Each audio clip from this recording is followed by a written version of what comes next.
Good evening, everyone. Welcome to Ignite 2017, the best session of Ignite 2017. Well, the session with the best title, at least.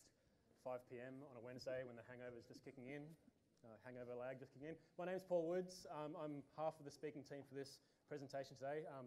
Honoured and privileged to be sharing the stage with Sonia Cuff. Just before we get into the presentation, I just want to take a pause. She doesn't know I'm about to do this. I just wanted to publicly acknowledge and congratulate Sonia 6 weeks ago picking up MVP award for the first time. So thank you for your contribution. Thank you. To the community, prolific writer, prolific speaker. If you haven't seen any of her stuff, make sure you check it out. Very, very good stuff. All right, let's get to the topic of today. We're here to talk about digital transformation. Who here has heard of digital transformation at this conference today? People? Yeah.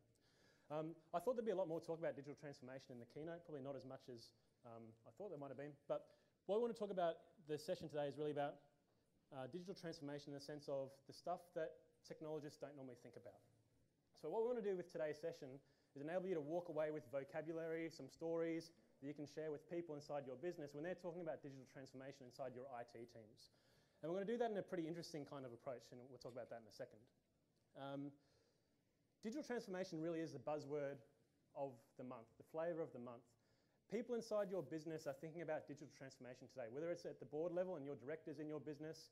They're getting pressure from their peers who are other directors in businesses, asking them questions about, and from shareholders about, what are you doing about digital transformation? How are you going to stop us from being disrupted? I think officially, if I'm doing a talk about disruption or digital transformation, I need to quote Airbnb and Uber case study, so we'll just get that out of the way right now. But they're hearing these stories about how industries are being disrupted through digital technologies. Also within your businesses, you might have executives in your businesses that are thinking about how they use digital technologies to improve your customer experience, increase your revenue, increase your profit margin, so on and so forth. As technologists, we might not have access or be involved in these conversations, but they are happening inside your businesses. So when we saw the call for speakers for this, for Ignite, we wanted to make sure we told the part of the story that might not normally be told at a technical conference like Ignite. We know that there's going to be plenty of really great technical content about architecting for digital transformation, architecting environments for digital transformation, looking at platforms and development. How do you make sure you've got the technical systems in place to support the digital transformation initiatives that are on in your organizations? But what we knew there wouldn't be is all the stuff about the soft stuff that goes with transformation, the actual transformation of your businesses. And in reality, that's actually the hard stuff. Even though we say it's the soft stuff, it's really the hard stuff in organizations. So how do you change the behaviors in your organization so people embrace this style of work? How they embrace digital technologies to engage with customers? How do you get your customers to change the way that they behave to engage through these technologies as well? So we thought we'd put this session together. Because digital transformation is the buzzword of the day, we thought we'd go to the oracle of buzziness, which is BuzzFeed, and try and come up with a session title that is the most BuzzFeed session title we could, which is, if you go back the slide, people that missed it, is the CEO reviewed your project and you won't believe what happened next. All right. So what we're going to do, we're going to play on your biases that you have around loss aversion. Has anyone heard of the loss aversion bias? A few people? Basically, humans will do whatever it takes to avoid really bad situations and loss. Okay. So what we're going to do, we're going to present this presentation basically as a smackdown from the CEO. So we're going to review a project, a digital transformation project that we worked on, that I worked on as the project lead, and I'm going to get smacked down by the CEO, and he looks pretty grumpy. We spent $30 on that stock photograph to get the right face. It was worth it. So we're going to go through this scenario. Basically, I'm an IT lead who's been responsible for a digital transformation project in a business that hasn't gone the way that we hoped it would go, and we're going to go through that process there. The other thing we've done, because BuzzFeed are great at producing content, you know those BuzzFeed articles like 17 really exciting cats and you won't believe what cat number 4 did? Like the idea of a listicle. So you basically go through and list off all these different things. And we thought, well, why don't we do that style of thing for this presentation as well? So we've got a listeration presentation that's based on lists. So we're going to list through all these things that the CEO thought was wrong with our project. Then we're going to reflect on that and list through all the things that we could have done better to get a better outcome for the business. And we'll basically structure the presentation in that way. Last but not least, what we'll do at the end, if anyone wants to have the opportunity to have a project deconstructed live on stage, you can't all look away when I look at you. You can stay anonymous. You don't You can have to stay mention your anonymous, organisation name. Like take off your delegate tag and just go, I heard of this project that someone else did. Well, yeah, or dob in like a competitor or something like that, maybe, I'm not sure. So what we'll do, we'll have a bit of time at the end. So what we're going to do is look at a real project. So if anyone's been going through a digital transformation program, no matter how big or how small in your organisation, let's look at a real example from the audience as well and use some of our shared experience that we'll be working with. Absolutely. But without further ado, one other thing. So originally when we were going to do this, I was going to be the CEO. That's why the CEO is a male on the screen. And then Sonia was going to be the IT lead, but we thought we'd throw each other in the deep end. So this is what I project myself as if I was an angry CEO. And you'll see what Sonia thinks of herself when we see the IT leader down the track. Do I need to put on my angry CEO face, do I? Yeah. Okay. Go for it. So I hope you know why I called you into my office today. That last IT project that we did, no one in the leadership team knew what the heck was going on. The ones that didn't even care. Look, our people just weren't comfortable with the technology changes. They just want to sit in emails all day. That's all they do. They don't need all this other fancy stuff that you're throwing at them. The stakeholders felt like they had no say in the project. They were basically on this train that was moving too fast and there was nothing that they could do about it. What exactly were you trying to achieve anyway? Look, it just didn't fit in with how we work around here. So when exactly do you expect the whole organisation to be using this and be up to speed with it? I really think we had the B team on this one, guys. And that one person in the project that was really good and knew what they were talking about, they left halfway through.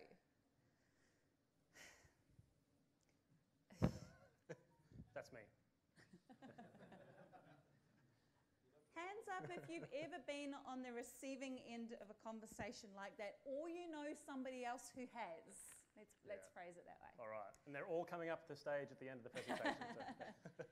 Hands up if you've been on the receiving end of a boss or manager who has just walked out of a conversation like that with his boss. Yeah, that can be slightly more uncomfortable. One thing I learned very early on in IT is that managers do not like being railroaded by exec teams like that, and it's us poor IT pros that bear the brunt of it after they have.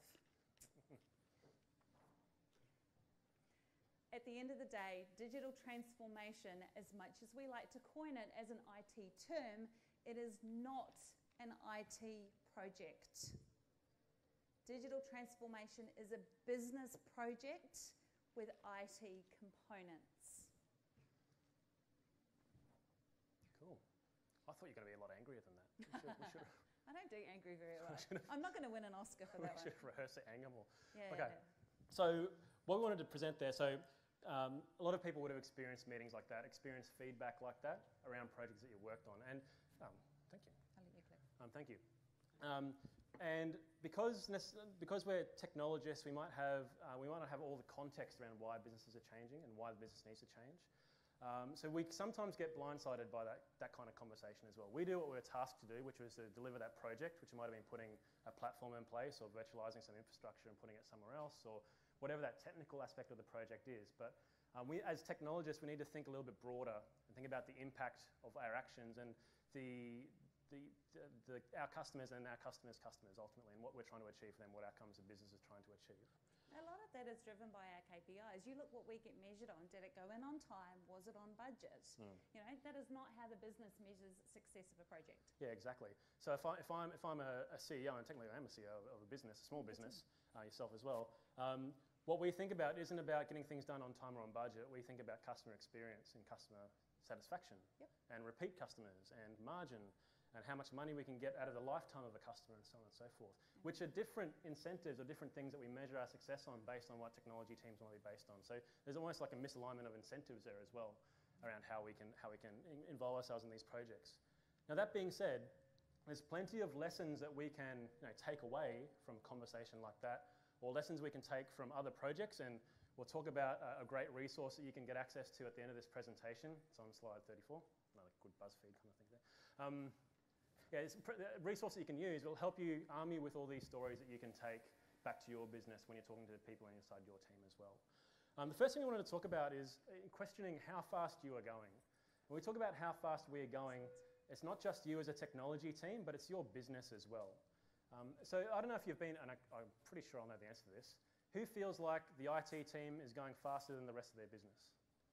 You know, you're on the bleeding edge and you've got to drag your business with you as you're trying to take them to the promised land of digital transformation. There's plenty of businesses like that. But there's also on the converse, there's plenty of businesses where IT are dragging the chain when the business is trying to transform as well.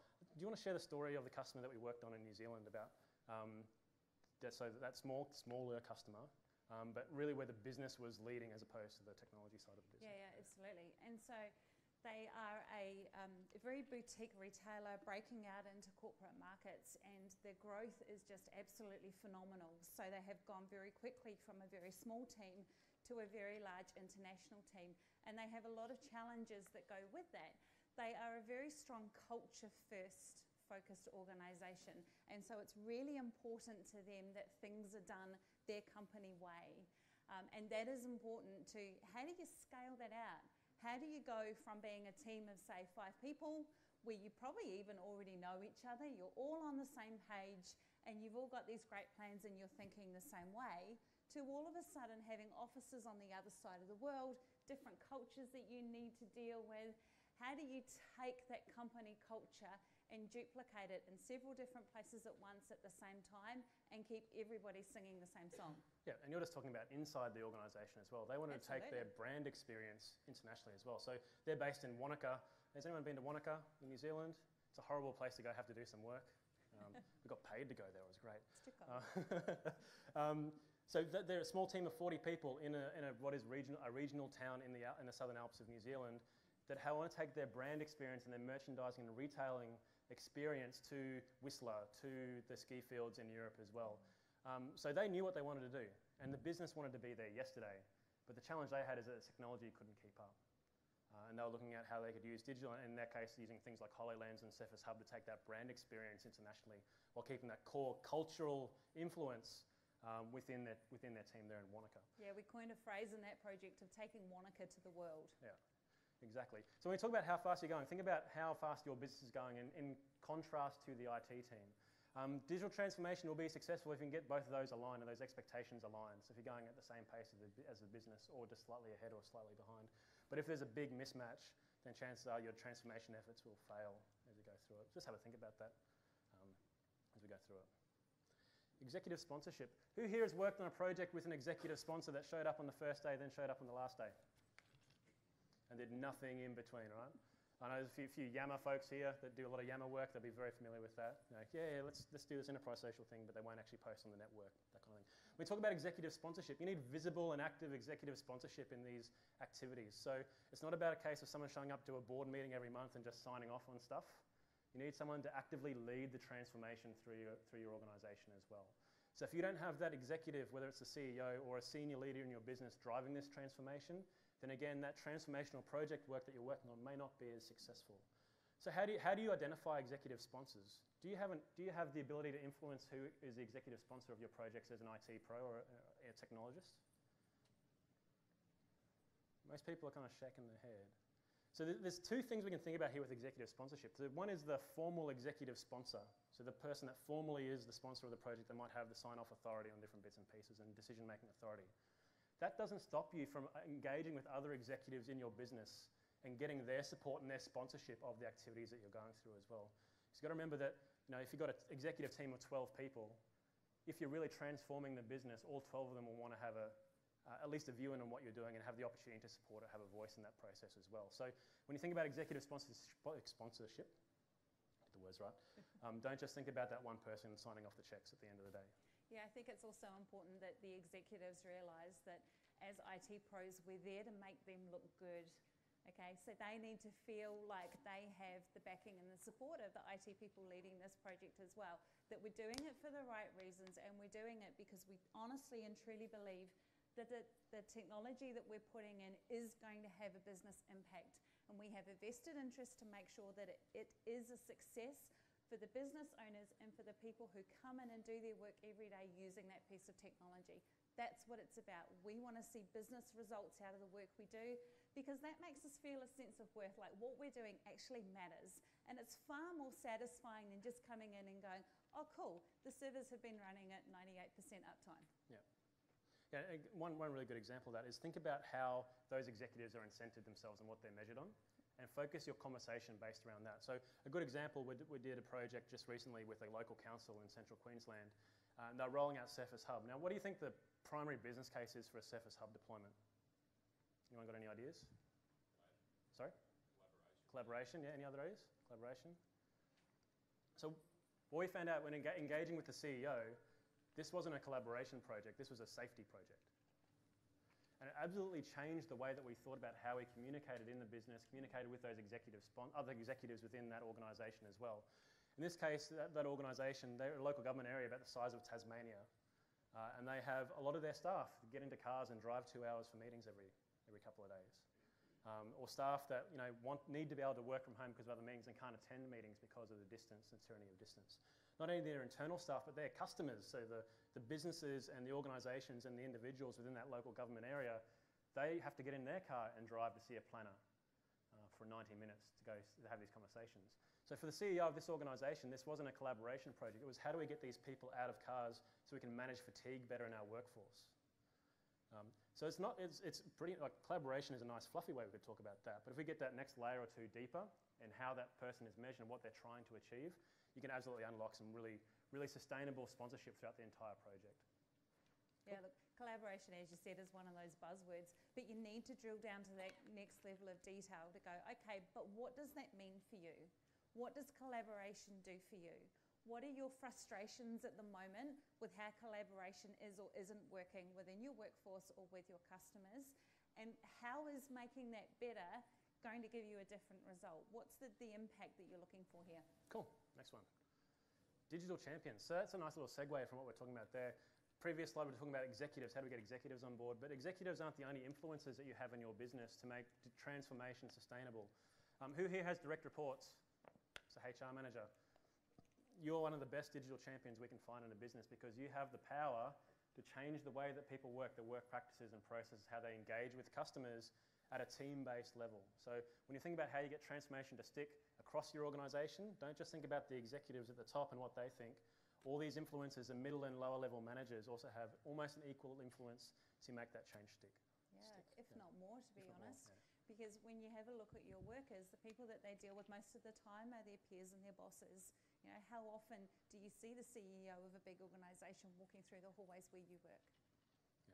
One thing when you talk about digital champions, sometimes the idea of a change champion network comes up. Has anyone got a change champion network or heard of a change champion network in their organisation? One of the key things with change champions or digital champions is don't just pick the people that always say yes. Or the people that don't have influence in the business. I've seen this with some customers where their change champions are the receptionist or the EA in that team, no one with direct authority or influence over people in the business. Okay? If you want people to influence, you can absolutely piggyback off that hierarchy that you've already got established in your business to get that influence to throw through the business as well. Cool. Consulting with stakeholders. Do you want to crack at that one? Throw you on the spot. Yeah, thanks. I kind of alluded to this in my SaaS session about stakeholders, and stakeholders are interesting. The stakeholders are basically all of those different people in the organisation that have a vested interest. So they might be people in different departments as well as the one that you're influencing directly. And again, it's all about having the conversations and getting those people on the same page. It's really important that what you believe the business project is going to deliver is the same as what your stakeholders believe it's going to deliver. Because if you've got people at a table with different ideas of how this is going to go or what it's going to mean for their team, you're going to have a disconnect there as well. Yep. When we think about stakeholders, just don't think about inside your business as well. Yep. So a lot of the digital transformation projects that your organisations will be pursuing over the next 18, 24 months probably touch a lot of your customers. So it's not just engaging with stakeholders inside your business, but also engaging with your stakeholders in the communities that you serve. So whether it's your customers or if you're like a regulatory body, some of the other aspects of that regulatory environment, or if you're a government-owned corporation, some of the other stakeholders within that ecosystem, and making sure they're brought into the process as well. And that could even... And giving them a voice, right? Yeah, that could even extend out into things like your social media teams. So if you have a digital transformation project that is changing the way that your customers interact with your business, how is that going down? That's sometimes really hard to find that kind of sentiment from our customer base if we can't approach them directly.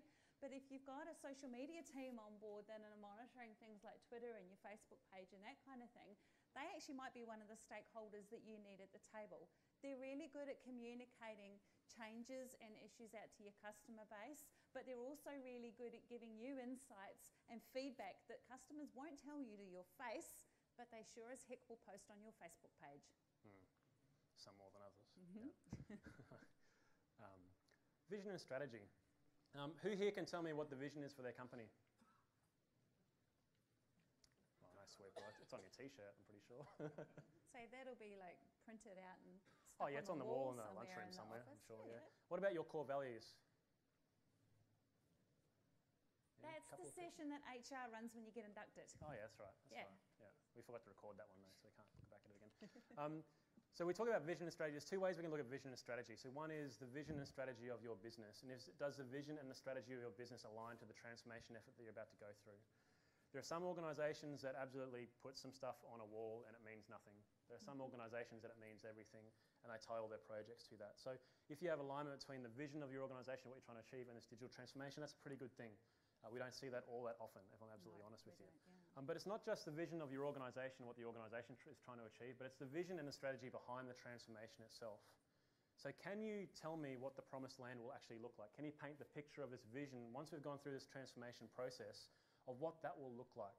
Because if you can't communicate that, it's going to be very difficult to get those stakeholders on board, those digital champions on board, and the executive sponsors on board, because they won't understand what everyone's trying to buy into and believe and understand, and get that emotional connection to the transformation that we're going through as well. So just don't think about logically, we're going to do this, then we're going to do that, we're going to do this, we're going to do that. You need to think, how do you get at the hearts and minds of people in your business, and how do you get them bought into this journey that you're going through? Yeah, look, at the end of the day, people don't think in terms of technology and steps. Us IT pros do, because we live and breathe the stuff. But if you see any great TEDx speaker, for example, they will get up there and they will tell you a story. Because when we have stories, we have pictures in our minds. We might have inserts of stories from experiences that we've had, and we paint that picture ourselves. And that is so much more powerful to convince ourselves to change habits than it is just to tell us that we'll be using a new system from next week. Yeah, correct. Is that a question? Yeah, go for it.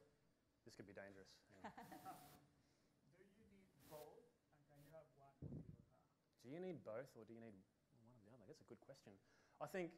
Because I know a company. Yeah. Oh, name names, come on. Yeah, it's another company.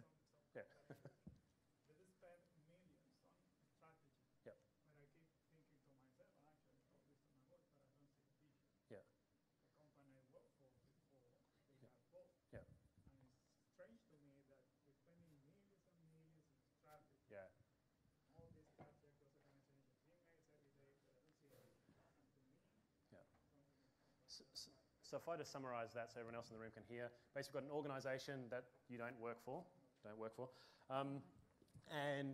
they're spending a lot of money and a lot of effort building the perfect strategy, but they don't have this vision that everyone can buy into. Is that right? Yeah. So I think I'll have a crack at answering that first. I think you need both. I think the vision is probably the most important part first. And if you're building a strategy without that vision, I would suspect that strategy, if you actually pulled it apart, probably isn't a cohesive strategy that actually would get to an outcome. There's lots of mismatched stuff that's been put together, and it is a strategy in inverted commas, but I think you definitely need both, and I'd start with that vision of what you're trying to achieve. And it's not just a vision like we will be more a digital organisation. It's a vision like in the context of your customers and your customers' customers, and what that would mean for them, the outcomes for them.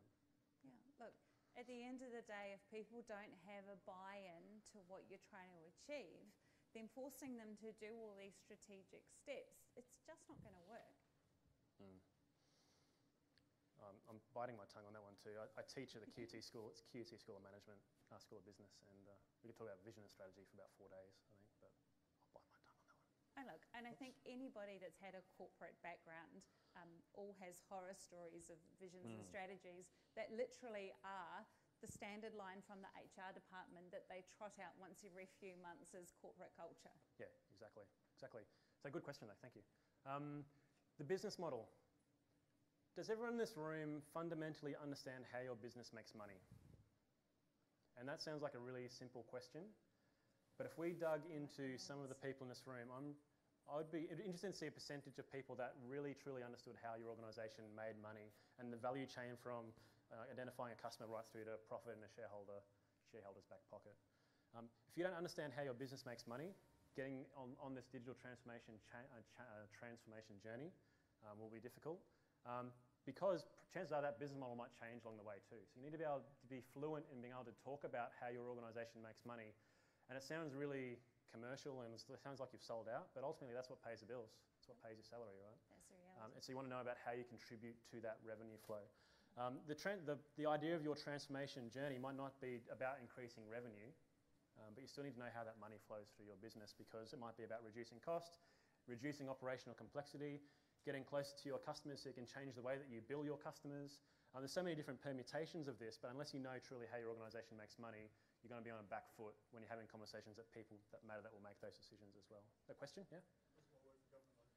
Sorry? What's more work for government? No, there's still money flows in the government, right? And you still got customers. So don't think about it purely as a how do we make money to make profit at the end of it. It's how do we deliver services to our customers and how do we do it in a cost-effective way. And transformation can help you reduce a whole heap of cost out of that process as well. And to be honest, we're actually working with some government departments that are looking at how they increase their revenue using transformation as well. So and same thing, if you're not for profit, doesn't matter. If you're a SME, doesn't matter. So I read a really good case study about a lady who worked for one of the national parks services here in Australia, and she got thrown in the deep end into a management position, never been a manager before. She gets on the phone to her next in line reporting commands and they're going, your park is the worst park in the state for getting your reporting numbers in. Like your predecessor, every time we have to chase you for those reporting numbers, what the heck's going on? You need to lift your game. And she's like, okay, paperwork, gotta love that. So she dug back through to find out what kind of information they were reporting on, who needed it and when they needed it by. And it was a lot, like there was a ton of information. So she sat her team down and said, guys, what's the problem? We need to get these reports done on a regular basis so that these people have the right data. And she got all the grumbles you would expect about people who like to be park rangers out in the woods and in nature having to sit down at a computer and write flippin' reports, right? So she took a slightly different approach and had a different conversation with her boss and said, why do you need this stuff? What difference does it make? And she got the proper side of the story. This is why we need these numbers. These numbers affect your funding. If we don't see movement in these numbers on a regular basis here, when we go and allocate budget next year, you're not going to get as much. So she went back and took that story to her team and said, you guys want new equipment? You want this? You want that? That's got to come from somewhere. That comes from our budgets. And the only way that we show the higher ups that are responsible for allocating that money that we need it in this park is by showing them the statistics. We need to prove that we have the case study here for them to justify the investment. Guess what? She didn't have much of a problem getting reports done anymore because the people knew why. They knew what the difference was that was having, and they got an increase in their funding the next year too. Sounds like a good opportunity to digitise that reporting process as well. Absolutely. All good. So understand how your business really makes money or how you serve your customers. That'll help influence the conversations that you have and how you position stuff with the business definitely. as well. Change management. Who here is a change manager? A couple of people. Are you a change manager in the context of ITIL, like an ITIL change manager? Yeah, a few people nodding. So when we talk about change management, we're not talking about that technical change management that a lot of technologists go to straight away. Is how do you manage change and massage change and curate change through your organisation and change the behaviours of people in your business, not only in your business, but also the people they interact with in your customer base as well. We find a lot of organisations have built capability around project management and have project management centres of excellence or PMOs, where they can absolutely manage time and scope and budget of a project, but they don't necessarily have the capability or capacity to manage how people change their behaviour. And we all know how irrational humans are, so we can't just send an email saying we've transformed and off we go. So building a change management competency or capability within your business will help with your digital transformation journey as well.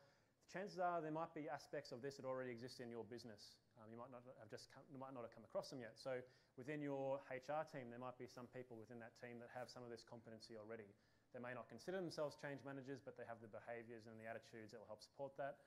Within your internal communications team, you might have this well. With your external stakeholder relations team, if you've got like a shareholder relations team or something like that too. So there might be there's latent talent within your business, but identifying and having one of those executive sponsors sponsor the development of that competency within your business is important as well. Yep, and as we spoke about earlier, having those digital champions, you might find that your change management influence actually comes from peers within inside those teams. So all it takes is for somebody to get frustrated about the fact that they used to do something another way, and now with this new system, they can't figure out for the life of them how they're supposed to do it anymore. So look for those people within your organisation who naturally pick up change maybe a wee bit quicker, but who are also natural teachers and will take their peers aside in the same department and go, look, I had the same frustration and this is how I found out how to do it. And so you'll find that peer-to-peer interaction, and it goes on at a micro level. As IT pros, we don't even see it. But that kind of buy-in when you've got a team and particular people that are happy to show and lead others through digital change, sometimes they just pop up and surprise you. You don't even tap them on the head and identify them. Yeah, nice one. If you're looking for, as technologists, you might look at what is the structured methodology or structured approach we could take to change management. There are change management methodologies that you can look into as a kind of a shortcut to build this capability. There's an organisation called ProSci who have some change management models. There's also a few other books from a guy called John Cotter, if you want to get onto your Kindle and look at some of his books around 8 steps to manage change and so on and so on. So there's plenty of different options you can look at of how you can get these change methodologies, just like Prince2 or PMBOK or those kind of things from a project management point of view. Even just looking at it at a high level and getting an understanding as a technologist about the language you can use when you think about change management will help serve you well on your transformation efforts as well. Next one is about being flexible. I can think of a few projects that I've been personally involved in where there was a very rigid goal and a very rigid outcome that people were trying to achieve. And as the project went on and on, everyone recognised it was less and less likely that we would achieve that golden utopia that we'd set ourselves as a goal. So within this transformation project, businesses change, markets change, customers change. And you need to be flexible enough as you're going through your transformation, because it could be an 18-month, 24-month, 36-month, or even longer transformation, and maybe constant transformation. You need to be flexible in your approaches, and it also comes into one of the things we'll talk about in a second around scalability as well. You need to be flexible to be able to change direction when you need to. And it might be just because your market changes, or it could be government puts legislation in place which completely screws up something that you're trying to put in place as well. So having that flexibility there, and that can be because you're running it as a lean or a more agile project versus a structured, big, long, monolithic plan to do your transformation. Having that flexibility is important too. And look, to be honest, sometimes things just don't work out the way that you thought they were going to work out. In a government department that I worked in once, there was this great poster in the tea room wall about the 10 different ways to try and revive a dead horse. I don't know if any of you have seen it, but there's all these things that, as an IT project we do, and we get out the defibrillators and we try our best to get this darn dead horse to live, when sometimes you just need a different horse. So yeah, absolutely. And as IT pros, sometimes we actually see that happening maybe before the business and the stakeholders do. So keep an eye on it and make sure that you have the support of those stakeholders, that when you put up your hand and go, I don't quite think this is going to plan, maybe we need to change direction here, that you've got the support for them to turn around and go, okay, let's do that. Because we know there's nothing more frustrating than you foreseeing that something is just completely heading off the rails, and when you raise it, they go, just keep going. Yeah, brilliant. Having the right people in the room to actually achieve success, which we've done here today. Obviously, we've secured the critical talent for digital transformation. They're all here today, officially approved. But making sure you've got the right talent mix on your projects as well. the team that you had for the last project might not necessarily be the right team for the next project. You might need different skill sets, particularly if you're looking more at the softer side of things. You don't just want a team of technologists that are really bought in on the technology platform. You need people that can communicate this change and help sustain this change in your organisation and with your customers as well. So it may mean reaching out beyond your traditional team structures within your business. It might be reaching out beyond the IT team or the information services team and looking at other parts of your business and where you can get the right talent within your business, or going outside that organisation through partnerships or bringing on other people as well. And how do you stop people leaving in the middle of a project? Pay them more. Well, one way you can do it is that you can make sure that they're having a good enough experience of it that they don't want to leave. And sure, there's outside influences and all the rest of it. But if you really identify people that are part of that change management that you know are gold in that project, you want to make sure that they feel like they're making a difference, that they have buy-in to what's going on, and that they are listened to and supported. So you really need to make sure that they have a sense of ownership of the project as well. Yeah, spot on. Technology partners are really important in transformation as well. If you work for a large bank or a government department or any business that's smaller than about 30 seats probably, you'll have a technology partner in some way, shape or form, and some of you probably work for some of those technology partners in the room here today. Having really strong working relationships and partnerships with these technology partners can make or break transformation. And if anyone is from Brisbane, you'll know that in the paper in the last few weeks there's a really classic example of this going on with a large government area in Brisbane and a technology vendor where this partnership might have broken down. Right? So what you want to have is a really strong working relationship with partners where you can kind of work through those challenges which always come up within your transformation projects as well. Yep. Cool. Let's start with that one. I'm about to cough, sorry. Digital transformation doesn't stop when the project goes live, and you need to look at the different mechanisms that you have in place for making sure that people are engaged on an ongoing basis. So what have you got in place to keep the conversation going and to keep people engaged? Whether or not you've got a formal plan for that, or whether or not you've got more informal ways of doing it, like literally just catching up with people when you do your one-on-ones, bringing up the subject every now and again in your team meetings. You need to make sure that you don't just go all hands off as soon as the project goes live. Yeah, and one really great way to keep this ongoing communication and education going is through success stories. And as technologists, we're really, really bad at sharing our successes and sharing our wins. Everyone wants to talk about us when we fail or have a bad day, or something doesn't go quite right. Some server goes down or emails aren't available for 4 seconds, and then it's like disaster because the business stops right. But we very rarely stand up and say, well, we actually did a really good job. We got a really good outcome for the business, and we helped them reduce cost, reduce risk, reduce complexity, increase margin, increase profit, increase revenue, right? So you almost need to think about how do you toot your own horn, but not just doing it because you want to toot your own horn. Actually share the success stories that you're having, not in the eyes of the technology team, but in the eyes of your customers. So if you describe success in the eyes of the people that you're serving, one, it doesn't look like you're tooting your own horn. You're actually showing people doing an amazing job in your business, and you know, and everyone else knows that you as technologists are enabling that to happen. Yep. Question? Yep. What suggestions do you have for ways to promote those stories? Ways to promote those stories? Well, I'd like to thank the member for Yammer for his question. Look, if you've got a really strong Yammer community, you could post that kind of information in an enterprise social network like that. Your internal communications team will have channels that you can leverage, and I used to run an internal communications team. I can tell you right now the hardest part of that job is finding stories for the newsletter. If you come to an internal comms person with any good news story, they'll be like, thank you. You make my life so much easier, right? So enterprise social networks, newsletters and other internal communication channels you have.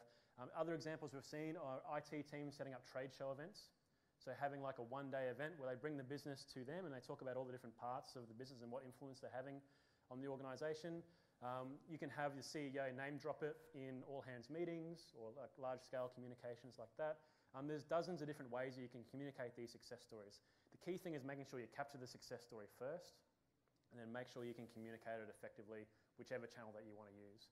And worst comes to worst, Chinese whispers is pretty good too. As long as they get better every time you do the Chinese whisper. Regular feedback loops. Who here has heard about Agile methodologies, right? So what's the key thing about agile methodologies? You get feedback pretty regularly, so you can iterate and change where your approach is and kind of get closer to the outcome you want to get to. So regular feedback loops in your transformation projects are important for a lot of the different reasons we've talked about before. Say your customer base decides they want to do something differently. If you don't have that regular feedback loop, you're going to miss that opportunity to get that project back on the rails or that journey back on the rails. And again, it's important that that's followed up with action. Yep. So if the feedback that you're getting is negative, people will soon realise that if they complain and complain and complain and complain and nothing gets done, they will stop telling you and you won't know that you've got a problem. People need to know that when they give you feedback, if it's on the negative, you have a plan in place for addressing it and you get back to them with what the result was. Cool. Ensuring that whatever you're doing is scalable. Now, there's two ways you can look at this. One is the technology side, and because you're at a Microsoft conference, obviously you're using all the latest and greatest Microsoft stuff, which is always infinitely scalable, right? Just keep throwing your credit card at it and the cloud's it scalable. works. Cloud everything. So there's that part of scalability, which is kind of inherent in a lot of the stuff that you'll be doing in varying degrees depending on where you're at from your technology architecture point of view. But also scalability in the team that you're working with as well, and the interactions you need to have with your customers to bring them on this journey too. So looking at not just how do you throw more people at projects to get things done, and how you not just throwing more people to communicate what's happening in the project, but looking at how you can use digital tools and methods to scale your impact as a communicator or as a change agent in your customer base as well. Yeah, absolutely. So scalability is a really interesting one because most IT projects start out as a small proof of concept. You don't go with a digital transformation project to the whole organisation at the same time. That would be a little bit crazy. And so what we tend to do is we pick one particular small area of the business and go, you guys are going to be the guinea pigs, let's test it. But then we have to scale up and duplicate those results across the entire organisation. Cool. Listeration is getting close to the end. I think we're up to number 16. Oh, fantastic. Only a few more to go. Collaborate. Don't try and do this by yourself. Don't try and lead this charge by yourself. A lot of the things we've talked about already is about engaging with other parts of your business, getting them on board, creating a vision that people can buy into. Bring people with you, working with your technology partners. Make sure you have that collaborative relationship with everyone to be able to react and be flexible in the way that you react to changes in the marketplace as you're going along your transformation journey. Yeah. Collaboration we use as a technical term all the time. It means that you and I can be in the same PowerPoint presentation and edit it together, right? Oh, we did that. Yeah, we did. Collaboration on this scale is about making sure that everybody in the room has a voice and every voice is respected. So I don't need to necessarily agree with you when we're on the same project and we're talking about something from two different angles. Sometimes one person needs to veto the other and be right, and someone needs to be wrong. But at the end of the day, you need to make sure that you have respect for each other's opinions. Cool. And just keep going. Because sometimes it's really hard. And sometimes you'll have down days, and no matter how many times you try to convince someone to change the way they work or convince a customer to take up that new process, they keep going back to the old ways. Now, some of this stuff takes multiple tries and multiple attempts to change minds as you go through it. And whether it's from a people point of view and changing human behaviour, or those arguments you have around technology architecture and which way is the right way to go, you need to have that argy-bargy, you need to have that collaboration, you need to get through that to ultimately keep moving along that journey. You know yourself, if you've ever tried to change anything about your own lifestyle, tried to change your diet, tried to change your exercise habits, what happens when you have a bad day?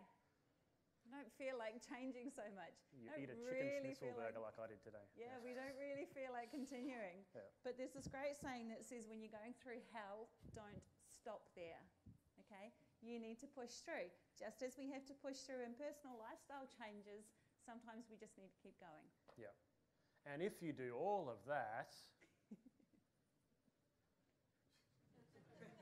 that's another third of our stock photography budget just there. Question, yeah. So I guess the question really then is, how do you know when to keep going and when to stop flogging a dead horse? Good question. You know that one. That's a really good question. I don't know that there's any particular definitive answer for that. That's really going to come down to a case-by-case basis. It may just be that you keep going, and just because you've had one bad day, you don't stop. If you're realising that, well, hang on a minute, yesterday was a bad day, the day before that was a bad day, I've had like 10 of these bad days in a row, do we really need to change tactics here? So it's going to come down to an individual basis and a bit of sentiment and a bit of feel. Is this something that you can push through? because people do just need to get used to a change in habit? Or is it because we've technically really got something wrong here with how people need to work? Yeah, it's a bit of a judgment call, I agree. And I think from my point of view, so just to repeat the question was, when do you keep going versus just stop flogging the dead horse? I think that it comes down to a vision and a values discussion, and how bought in the rest of the team that you're working with is bought in on those vision and values. So if you believe in what you're trying to achieve and you believe in the vision that the organisation has set, and you're going down that path and you have a few bad days, but you still see that vision is achievable, then I think you keep going. If you've got people around you that feel that way as well and are bought into that vision and those values and are going towards that digital transformation future, transformed future, then you keep going. But if you have those bad days or bad months or even bad years, and you see the people around you aren't living those values, aren't going towards that vision, they're going in different directions, that's when you reassess. Whether it's professionally as the project and we're working on that, or personally, do I just get out of this and find some more fulfilling work? That's kind of how I look at it as well. Question? Yeah, that's what the executive sponsor's about. So, if you're meeting the requirements of the business, Yeah. the business isn't driving it. Yeah. The executive sponsor's job is to take it to the rest of the company and say, we're doing it right, you need to accept it. Yeah. Or maybe we're going down the wrong track. Yeah, correct.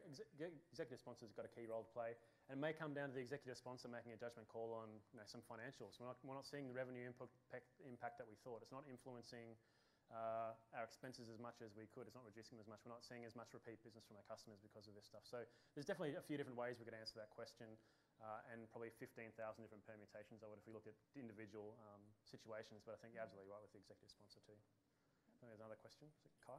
Yeah, no? Someone else put a hand up over here. No. All right. You look really happy, Sonia. No. Glad we spent $30 on those perfect teeth. Because you're doing everything right. All right. So what's next? Let's give you something to walk away with to help you have this conversation inside your organisation. Has anyone seen this white paper Microsoft released in November last year?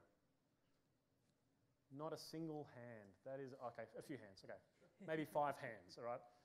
For those on the webcast, there are like 1,000 people in this room, and no one put their hand up. I was only at 200. The Digital Transformation White Paper, Embracing Digital Transformation. The best thing about this white paper is not an American white paper. This is based on Australian organisations, where Microsoft interviewed 30 different organisations, and I think based on some of the lanyards I saw, may have interviewed some of the organisations that some of the people in this room work for. Okay?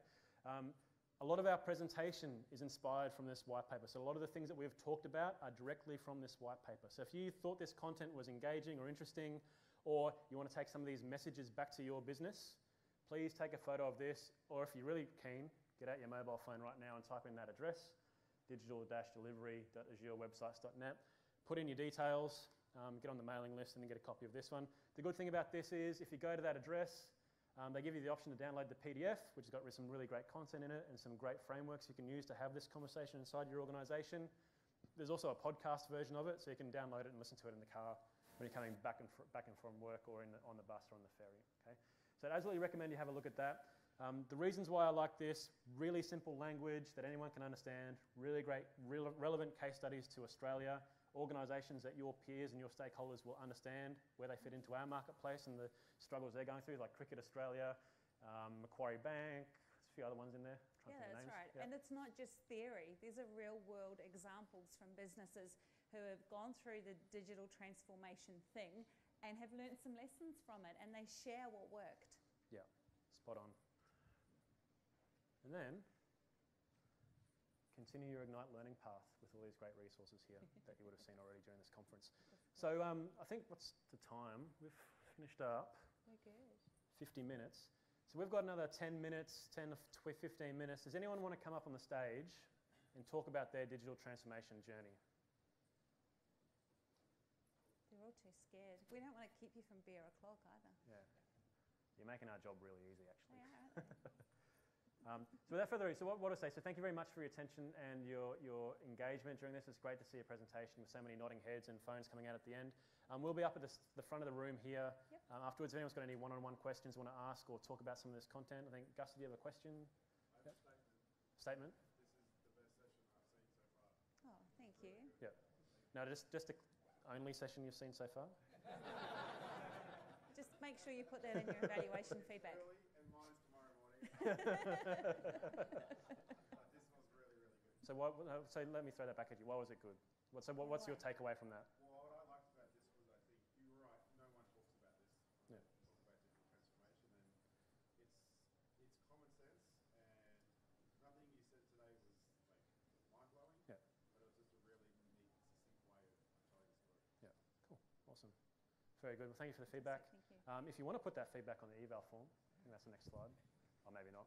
Might buy you But beer. yeah, we love that feedback as well. And thank you very much. If you want any questions, want to engage, please feel free to come up and have a chat. Thank you. Thanks, guys.